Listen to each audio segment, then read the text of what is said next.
이재명 대통령이 오늘 정청래, 장동혁 야당 대표와 오찬 회동을 가졌습니다. 이 자리에서 대통령은 민생 회복과 국정 안정을 위한 초당적 협력을 강조하며 신속한 민생 법안 처리를 당부했습니다.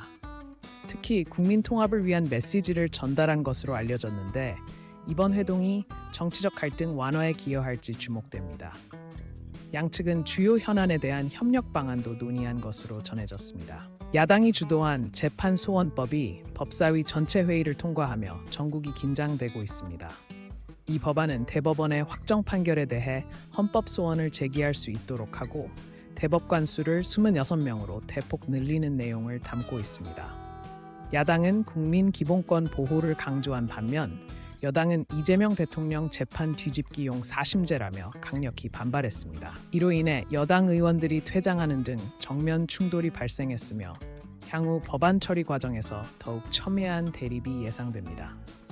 12.3 불법 계엄 당시 언론사 단전 단수 지시를 전달한 혐의로 기소된 이상민 장관의 1심 선고가 오늘 오후 2시에 열렸습니다. 특별검찰은 징역 15년을 구형했으며 앞서 같은 혐의로 기소된 한덕수 전 총리가 구형보다 높은 징역 23년을 선고받은 바 있어 이 전 장관에게도 중형이 내려질 가능성이 높습니다. 이 사건은 과거 군사 정권의 언론 탄압 사례 중 하나로 꼽히며 역사적 의미가 큰 재판으로 평가받고 있습니다. 민주당의 내부 갈등이 수습 국면에 접어들었습니다. 당 지도부는 강력한 단합을 강조하며 조국 혁신당과의 합당을 연기하기로 합의했습니다. 그러나 지방선거를 앞두고 있는 만큼 연대 문제가 주요 과제로 남아 있습니다. 특히 지역별로 지지 기반이 다른 만큼 어떤 형태의 연대가 이루어질지에 따라 향후 전국 구도가 크게 바뀔 수 있을 전망입니다.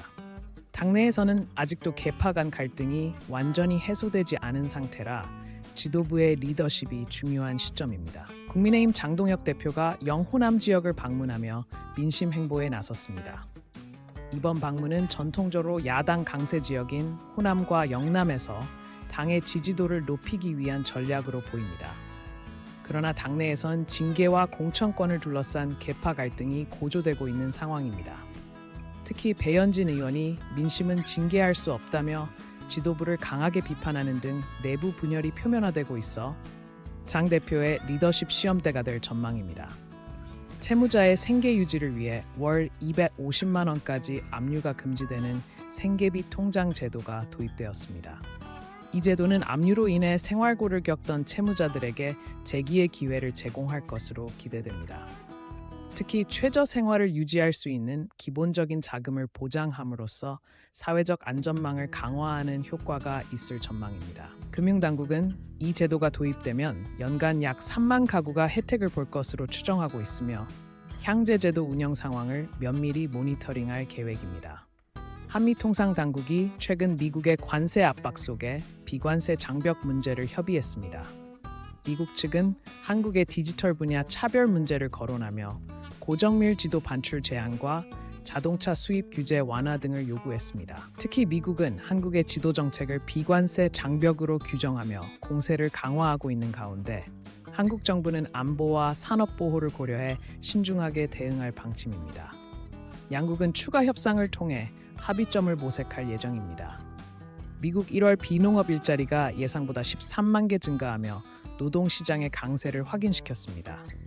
실업률도 4.3%로 하락했으며 제조업 고용이 반등하는 등 전반적인 고용 상황이 개선되자 연준의 금리 인하 기대감이 후퇴하고 있습니다. 이에 따라 상반기 금리 동결 가능성이 높아지면서 국채 금리는 상승했고 뉴욕 증시는 하락세로 전환했습니다. 시장 관계자들은 연준의 금리 정책이 보다 신중해질 것이라는 전망을 내놓고 있습니다. 인공지능 기술의 급속한 발전으로 전문직과 IT 분야 일자리가 감소하고 있습니다. 최근 조사에 따르면 개발자 채용 기회가 크게 줄었고 회계사 채용 시장도 위축된 것으로 나타났습니다. AI가 단순 반복 업무를 대체하면서 관련 분야 종사자들의 우려가 커지고 있으며 특히 청년층의 일자리 감소가 심각한 문제로 대두되고 있습니다. 전문가들은 정부와 기업이 AI 시대에 대비한 새로운 일자리 창출과 재교육 프로그램 마련에 적극 나서야 한다고 조언합니다. 다음 주 목요일 윤석열 전 대통령의 내란 우두머리 혐의 재판이 공개될 예정입니다. 검찰은 사형을 구형한 바 있으며 이번 재판 결과가 정치권에 미칠 파장이 클 것으로 예상됩니다. 함께 기소된 김용현, 노상원 등 내란 가담자 7명에 대한 선고도 동시에 진행될 예정입니다. 이 사건은 전직 대통령이 내란 혐의로 재판을 받는 첫 사례로 기록될 만큼 역사적 의미가 크며 국민들의 관심이 집중되고 있습니다. 재판부의 판결이 나오는 대로 속보로 전해드리겠습니다.